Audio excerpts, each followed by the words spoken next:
Oi, gente. A Daniela Lima do UOL entrevistou o presidente Lula e eu vou trazer aqui os principais pontos resumidos no Meteoro Brasil e vou comentar eles, né?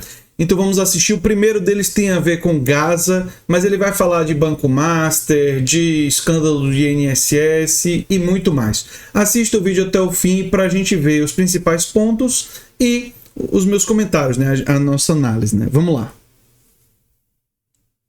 Vamos lá.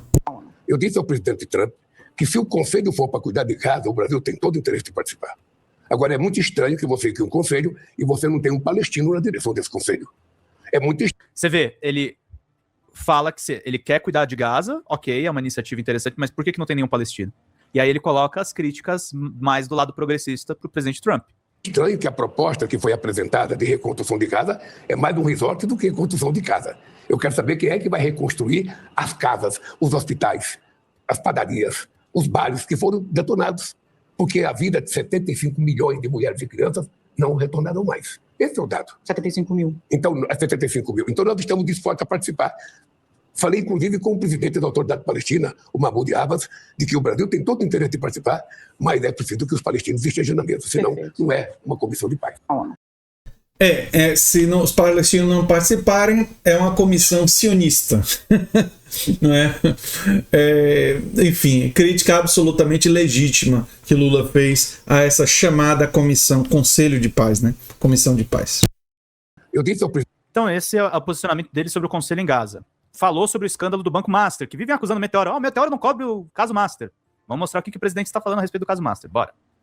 Eu não sei que partido político está envolvido nisso. Eu não sei que presidente do partido político está envolvido nisso. Eu não sei que governador está envolvido nisso. Eu não sei se tem deputado, senador. Não sei se tem prefeito. Não sei se tem mais empresários. O dado concreto é que a ordem é a seguinte. Nós vamos investigar, sabe, as últimas consequências para ver se a gente tira desse rombo que um banco deu da economia brasileira para que nunca mais isso se repita.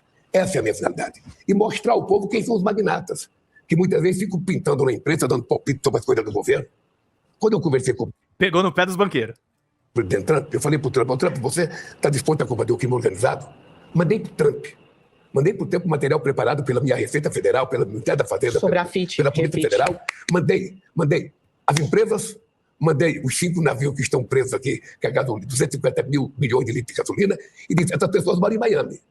Se quiser combater o crime organizado, pode começar a me entregar esses.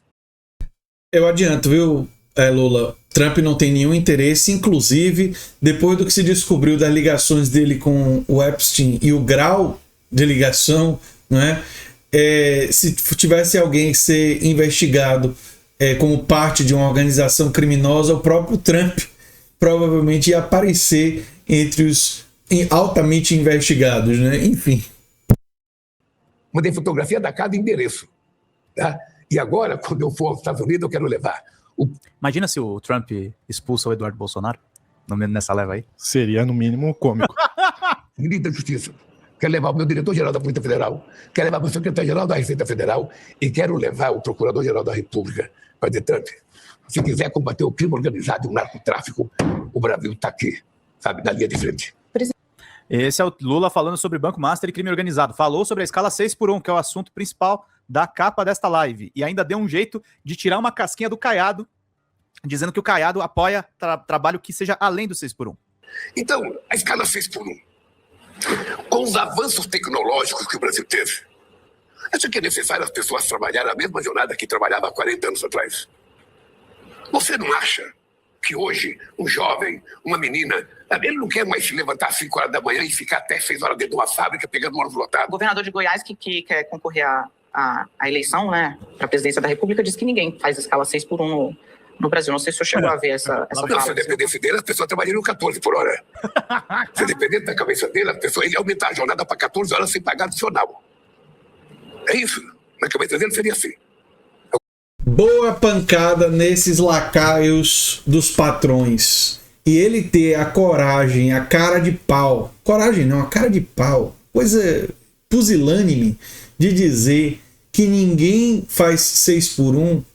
Gente, basta você conversar com funcionários de supermercado que você vai, que vocês vão ver que às vezes faz 6x1, às vezes faz pior.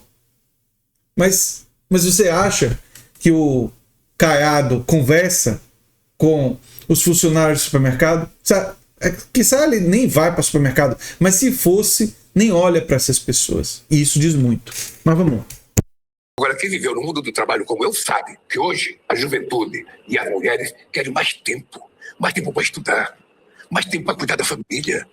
Com o avanço tecnológico, a produção aumentou muito. Então você não precisa exigir de todo mundo isso. Ora, essa não é uma tarefa só do governo. O governo tem que estabelecer uma discussão com o Congresso Nacional, nós vamos estabelecer discussão com o empresariado e com os trabalhadores. Esse é o Lula falando a respeito das condições de trabalho, fim da escala 6x1, sobre a questão das mulheres e ainda tirando uma casquinha do Caiado. E por fim, Lúcio, ele falou mais sobre a turma da bufunfa. Vamos ver o que o Lula falou aqui dos banqueiros. Começa janeiro, o sistema financeiro começa a ver. Não, é preciso vai ter um déficit fiscal. Por quê? Porque eles querem garantir o que a gente tem que pagar para eles. Eles não pensam no social. Tudo que a gente faz para cuidar da vida do povo mais humilde, eles acham que é gasto. Sabe qual é a pergunta que eu faço para um jornalista inteligente como você? É o seguinte, quando o UOL lhe dá um aumento de salário, ela está gastando mais ou ela está investindo mais? Ela está investindo na profissional dela. Porque você fez alguma coisa que mereceu isso. Ora, quando o governo dá um aumento de salário, é porque as pessoas merecem ganhar. As pessoas acham, nesse país, veja, se a gente não tivesse introduzido o aumento real do salário mínimo desde o meu primeiro mandato, você sabe quanto seria o salário mínimo hoje? R$800. Então, quando você aumenta R$100 no salário mínimo, aparece um monte de gente do mercado dizendo, vai estourar a economia.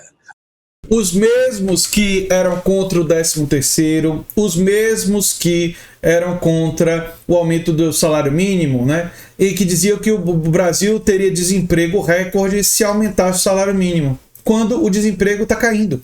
E por que o desemprego cai com o aumento do salário mínimo? Muita gente às vezes não entende isso, mas eu explico. A produção tem muito mais a ver sempre com demanda. Ou seja, se as pessoas têm dinheiro, elas gastam. Se elas gastam, tem demanda. Se as pessoas não têm dinheiro, elas não gastam. O que acontece com a economia quando o salário de um monte de gente aumenta? E não só de quem ganha salário mínimo, porque tem salários que são calculados com base no mínimo. Então, quando aumenta o mínimo, aumenta um monte de coisa. O que acontece quando a base salarial ela aumenta? A demanda aumenta. As pessoas começam a comprar mais, precisam de mais produção, e aí as empresas, o setor produtivo precisa produzir mais e as empresas contratam pessoas para atender à demanda. O que produz, digamos assim, interesse na produção é a demanda. O que gera emprego é a demanda. Isso é óbvio. É óbvio. E aumento de salário produz aumento de demanda. Nos Estados Unidos, o Seattle aumentou o salário mínimo para $15 a hora. Antes era 7,90 o salário mínimo federal. Sabe o que foi que aconteceu? Seattle aumentou tanto a demanda, né, com as pessoas recebendo mais, que um monte de negócios foram para Seattle, né? Porque tinha mais gente comprando. Enfim, vamos seguir. Vai ter inflação, vai ter não sei das contas, ou seja, essa gente não pensa no Brasil, essa gente só pensa no seu lucro. E eles têm que compreender que o papel não é pensar no lucro deles, é pensar na melhoria da qualidade de vida do povo brasileiro. Por isso a economia está... E vai melhorar, vai melhorar. Você pode ter certeza que nós vamos melhorar, porque esse país é um país importante. Nós nunca tivemos o respeito que nós temos hoje no mundo. Nunca tivemos o respeito que nós temos no mundo hoje, sabe? Eu acho que o Brasil está no ponto de se transformar num país, sabe, de alto valor agregado, com novas indústrias, com produção, com mais tecnologia, sabe, entrando na era da inteligência artificial, sabe, entrando na era dos data centers, tudo isso está no programa. Entende, Lúcio? Com essa questão toda que ele aborda, com os diferentes assuntos, acho que não tem nem pra ninguém, cara. Essa eleição é dele. Não sei o que você pensa sobre isso. Especialmente porque ele tem esses assuntos na mão, né? Quando você fala de Donald Trump, que foi o primeiro assunto que ele trouxe. Donald Trump já se derreteu pelo Lula, né? Então... na verdade, tem algumas... Deixa eu ver se tem mais alguma coisa aqui sobre... Não, eles vão comentar, né? Então, eu vou agora fazer o meu comentário. Quem quiser ver o comentário do Meteoro, né, dá um pulinho lá no canal Meteoro Brasil. Eu vou fazer alguns comentários sobre a entrevista do Lula. Olha, o Lula ele foi muito bem e ele mostrou também, ele também respondeu outras coisas. Ele está querendo ainda, né, ver como é que vai ser a disputa em São Paulo. Não está determinando que o candidato vai ser Haddad, ou vai ser Alckmin, ou vai ser Simone Tebet. Ele não quer entregar o jogo, até porque isso passa por uma negociação, né? Agora, sobre o fim do 6x1, eu acredito que no fim do 6x1, na justiça tributária que o Lula já sancionou, isentando quem ganha até R$5.000, eu acredito que esses temas, eles furam a bolha. Eles furam a bolha. Tem gente do campo conservador do Brasil que trabalha no 6x1, ou que conhece gente que trabalha no 6x1. E aí nós vamos perguntar para essas pessoas, e aí? Vão continuar apoiando a direita que quer que vocês continuem sendo hiperexplorados? Ou vão aprender que quem está do lado do trabalhador é a esquerda?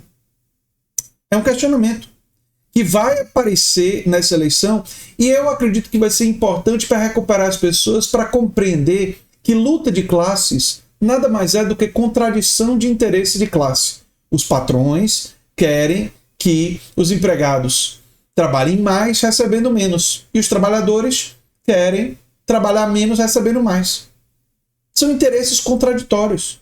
Isso é luta de classes. Uma greve é a manifestação da luta de classes. Dizer que não existe luta de classes, tentar negar, não é só estupidez. Tentar negar a luta de classes é uma estratégia da classe dominante para silenciar as classes trabalhadoras, as classes populares. E eu acredito que pegar esse tema e defender ele com firmeza será central na vitória, não só de Lula, mas numa vitória de esquerda esse ano. Que nós precisamos também pensar na Câmara de Deputados, no Senado, nós precisamos também pensar nos governadores. É fundamental barrar o neofascismo em todas as esferas.